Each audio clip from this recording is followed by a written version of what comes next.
Hello friends and welcome to educational Gyan. Today हम पढ़ेंगे class 10th Hindi का पाठ 2 क्षितिज राम लक्ष्मण परशुराम संवाद का व्याख्या।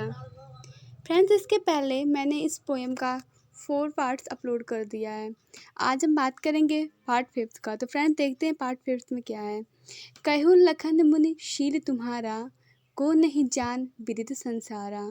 माता पिता उड़न भैनी के, गुण ऋण रहा सोच बड़ जी के। फ्रेंड्स, लास्ट वीडियो में हमने देखा था कि पर जो विश्वामित्र जी थे वो परशुराम जी से क्षमा मांग रहे थे कि लक्ष्मण जी को माफ़ कर दें। बट इस पार्ट में देखिए कि लक्ष्मण जी फिर से व्यंग्यात्मक पूर्वक ही परशुराम जी से बोलना स्टार्ट कर दिए। बीच में ही वो बोल रहे हैं, कहूँ लखन मुनि शील तुम्हारा। लक्ष्मण जी बोल रहे हैं, हे मुनिवर, आपके शील में क्या होता है? शीतलता। आपकी शीतलता के बारे में को नहीं जान विदित संसारा। पूरे विश्व में, पूरे संसार में हे मुनिवर, आपके शीतलता, आपके सामर्थ्य के बारे में कौन नहीं जानता है। माता पिता उड़न भैनी के, गुण ऋण रहा सोच बड़ जी के। आप माता पिता के ऋण से मुक्त हो गए हैं। आपने तो अपने माता पिता का ऋण चुका दिया है, अब गुण ऋण के बारे में सोच रहे हैं। फ्रेंड्स, जो हमारा हिंदी शास्त्र है उसमें ऐसा मान्यता है कि जो माता पिता होते हैं, हमारी सेवा करते हैं, हमारा पालन पोषण करते हैं, तो उनका ऋण रहता है। तो हम अपने माता पिता का सेवा करके उनके ऋण को मतलब चुका देते हैं। तो यहाँ पे यही बोल रहे हैं कि माता पिता उड़न भैनी के, आपने तो अपने माता पिता के ऋण को चुका दिया, अर्थात आपने अपने माता पिता का सेवा करके उनके ऋण को चुका दिया है, जो कि अब आप गुरु ऋण के बारे में सोच रहे हैं। गुण ऋण रहा सोच बड़ जी के, मतलब आप अब गुण ऋण के बारे में सोच रहे हैं।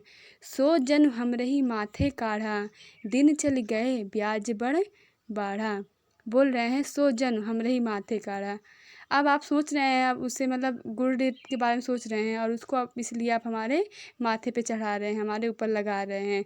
दिन चल गए ब्याज बढ़ बाढ़ा। अब तो बहुत दिन भी हो गए होंगे आपको अपने गुण ऋण को फिर से मतलब जमा करने के लिए, तो उसका ब्याज भी बहुत बढ़ गया होगा। क्या था फ्रेंड, जैसे कि गांव में जब हम पैसा देते हैं तो उसका टैक्स लगता है, और जितने मतलब साल जितने टाइम लगते हैं उतने ज़्यादा पैसे बढ़ते जाते हैं। वैसे ही यहाँ पर परशुराम जी से बोल रहे हैं लक्ष्मण जी कि आपका तो मतलब अपने गुण ऋण को चुकाते हुए तो बहुत दिन हो गए होंगे, उसका ब्याज भी बहुत ज़्यादा बढ़ गया होगा। अब आने व्यवहरिया बोली, तुरंत देव में थैली खोली। बोल रहे हैं आप अपने किसी व्यवहारिया यानी कि जो ब्याज वगैरह का वो करते रहते हैं हिसाब किताब, उनको बुला लीजिए। तुरंत देव मैं थैली खोली, मैं तुरंत ही अपने थैली को खोल दूंगा और आपके जितने भी ब्याज हैं उसको भी मैं चुका दूंगा।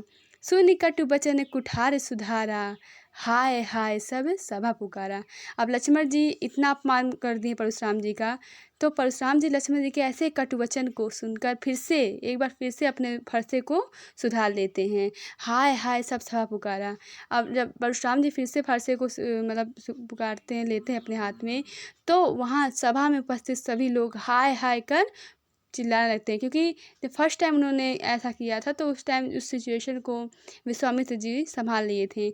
बट फिर से परशुराम जी का ही इंसल्ट कर रहे हैं, उनका अपमान कर रहे हैं लक्ष्मण जी। तो इस बार ऐसे कटु वचन को सुनकर जो परशुराम जी थे उन्होंने अपने फरसे को सुधारा। ऐसा देखकर सभा में उपस्थित सभी लोग हाय हाय कर कर पुकारने लगे।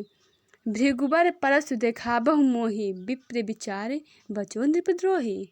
अब पहले तो परशुराम जी क्रोधित थे, अब लक्ष्मण जी भी क्रोधित होकर क्या बोलते हैं, भृगुबर यहाँ किसके लिए यूज हुआ है?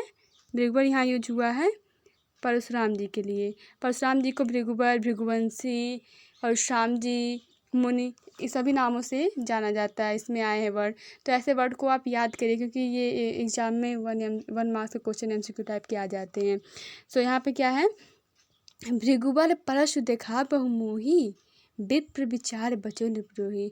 हे भृगुबर, आप तो हमको बार बार अपने फरसे को दिखा रहे हैं। विप्र विचार बचो नृपद्रोही। विप्र मिस क्या होता है यहाँ पे? ब्राह्मण, ब्रह्मचारी, ठीक है। विचार मिस समझ कर, बचो नृपद्रोही। नृपद्रोही मिस क्या होता है? क्षत्रिय के द्रोही, क्षत्रियों के शत्रु। हे, यहाँ पे लक्ष्मण जी बोल रहे हैं, हे भृगुबर, आप तो हमको बार बार अपने फरसे को दिखा रहे हैं। अब तक मैं आपको हे शत्रु, आपको तो मैं अब तक ब्रह्मचारी समझकर बचा रहा हूँ। हे क्षत्रियों के द्रोही, अब तक मैं आपको केवल ब्रह्मचारी समझ के बचा रहा हूँ। मिले न कबहु सुभत रन गाढ़े, द्विज देवता घरही के बाढ़े। क्या बोल रहे हैं लक्ष्मण जी? फिर क्या बोल रहे हैं? मिले न कबहु सुभत रन गाढ़े। रन मीन्स क्या होता है? शत्रु। सुभत मीन्स होता है कि ताकतवर या वीर। तो बोल रहे हैं कि आपको कभी भी रणभूमि में कोई वीर नहीं मिला था। द्विज देवता घरही के बारे, जो द्विज देवता यहाँ क्या बोलते हैं? ब्राह्मण को।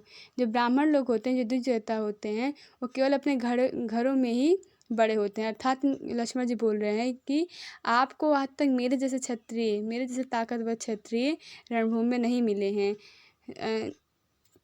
आप तो केवल अपने घर में ही बड़े हैं। अनुचित कह सब लोग पुकारे, रघुपत सह नहीं लखन न मारे। अब लक्ष्मण जी की ऐसे बातें को सुनकर सभा में उपस्थित सभी लोग अनुचित अनुचित कह के पुकारने लगते हैं, क्योंकि सबको पता है कि परशुराम जी ताकतवर थे और ऐसा कुछ भी नहीं है। रघुपत सह नहीं लखन न मारे। अब लक्ष्मण जी अनुचित बोल रहे थे, तो परशुराम जी क्या करते हैं? सह नहीं मीन्स क्या होता है? अपनी आँखों से, लखन न मारे, अपनी आँखों से क्या करते हैं? वो लक्ष्मण जी को शांत कर देते हैं। अपने आँखों के इशारे से लक्ष्मण जी को क्या करते हैं? राम जी शांत कर देते हैं। लखन उतर आहुत शरीर से, भृगुबर कोप किशानु, बढ़त देख जल सम बचन, बोले रघुकुल भानु। अब क्या हो रहा है? जो लक्ष्मण जी का जो उत्तर था वो आहुति शरीर से भृगुबर कोप किशान। यहाँ भृगुबर कोप किसे बोले हैं? परशुराम जी के। यहाँ पे बोल रहे हैं कि जो लक्ष्मण जी का उत्तर था वो भृगुबर यानी कि परशुराम जी के क्रोध में एक आहुति का काम कर रहा था। यहाँ किसान क्या है? जो यज्ञ होते हैं ना, यज्ञ के स्थान, तो जो यज्ञ में अग्नि होती है, जो अग्नि जलती है, उसका कंपेरिजन यहाँ पे परशुराम जी के क्रोध से किया गया है। और जो आहुति है उसे घी से कंपेरिजन किया गया है। जिस प्रकार से यज्ञ में अगर जो घी को डालते हैं तो आग मतलब जो आग होती है और तेज़ निकलने लगती है, उसी प्रकार यहाँ पे जो लक्ष्मण जी का उत्तर था, उनका उत्तर क्या था कि आप घर के ही बाढ़े हुए हैं, द्विज देवता हैं, मतलब ये सब जो परशुराम जी को बोले थे लक्ष्मण जी, तो ये सब बातें वो जो परशुराम जी के क्रोध को और भी तेज कर रही थी। तो इसीलिए बोला गया कि जो लक्ष्मण जी का उत्तर था वो परशुराम जी के क्रोध को और भी बढ़ा दिया था, आहुति का काम कर रहा था उनके क्रोध में। बढ़त जेखि जल सम बचन, बोले रघुकुल भानु। अब परशुराम जी के क्रोध को बढ़ते हुए देखकर जो रघुकुल भानु हैं यानी कि श्री रघुनाथ जी, श्री रामचंद्र जी बहुत ही बहुत ही मीठे वाणी में बोलते हैं। सम मीन्स यहाँ पे समान होता है।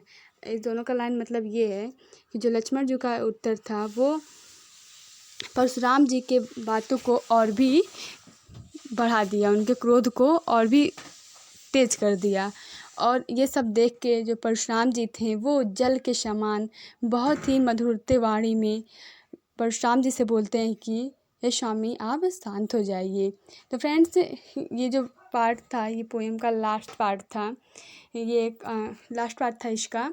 इसके आगे भी ये एक्सप्लेनेशन है, बट यहाँ पे जो जैसे जिन लोगों को नहीं पता कि बाल कांड से लिया गया है, जो बाल कांड और भी बड़े हैं, बट ये जो महाकवि तुलसीदास जी थे उसका एक पार्ट यहाँ पे दिखाई दिया गया है।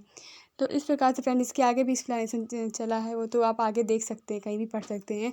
बट जो यहाँ पे तुलसीदास जी थे इनका पोएम केवल इतना ही था। तो आज आपका ये पोएम समाप्त हो गया फ्रेंड्स। तो इस प्रकार इन्होंने इस सिचुएशन का एक्सप्लेनेशन किया था महाकवि तुलसीदास जी। तो फ्रेंड्स मिलते हैं अपने नेक्स्ट वीडियो में, जिसमें इस चैप्टर्स के प्रश्न उत्तर के बारे में हम बात करेंगे। तो फ्रेंड्स, यदि आपको ये वीडियो पसंद आया और इन्फॉर्मेटिव लगा तो हमारे चैनल्स को लाइक एंड सब्सक्राइब कर दीजिए। And again thank you.